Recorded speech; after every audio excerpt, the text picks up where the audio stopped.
হরে কৃষ্ণ বন্ধুরা, জয় জগন্নাথ, জয় সুধাম মায়াপুর। আজকে আমরা বেরিয়ে পড়েছি সুধাম মায়াপুর যাবার জন্য। এইদিকে আমার সোনা মা ঘুমোচ্ছিল। তো এবার আমরা চলে যাব আস্তে আস্তে ঘাটের দিকে।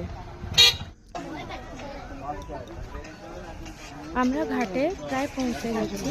এবার আমরা অপেক্ষা করছি ঘাটে নৌকোতে উঠব।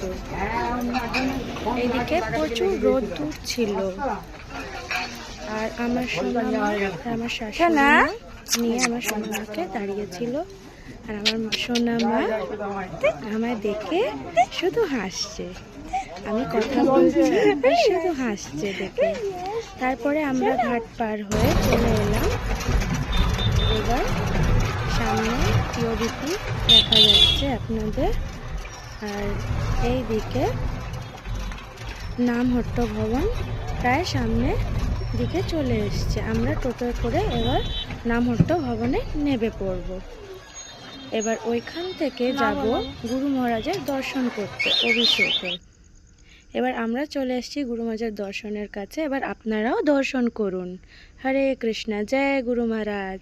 তারপরে চলে আসলাম সুস্বাদু প্রসাদ পেতে।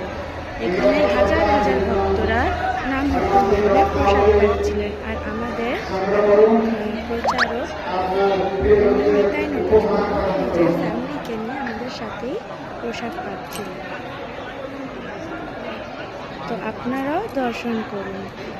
তারপরে আমরা একটু রেস্ট নেওয়ার জন্য চলে আসলাম রিসেপশনে অনেক বাচ্চারা ওখানে রেস্ট নিচ্ছিল, আর কিছু বাচ্চারা খেলাধুলা করছিল। আমার একটা বান্ধবী, তার সাথেও দেখা হলো।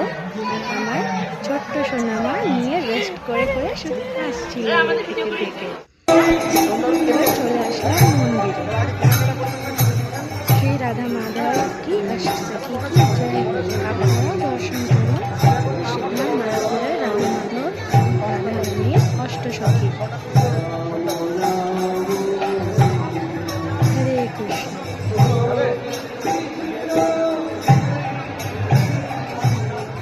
এইদিকে পাশে কীর্তন হচ্ছে, প্রভুরা কীর্তন করছিলেন,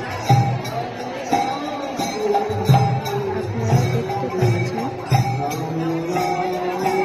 তারপরে আমরা চলে আসলাম বিষ্ণু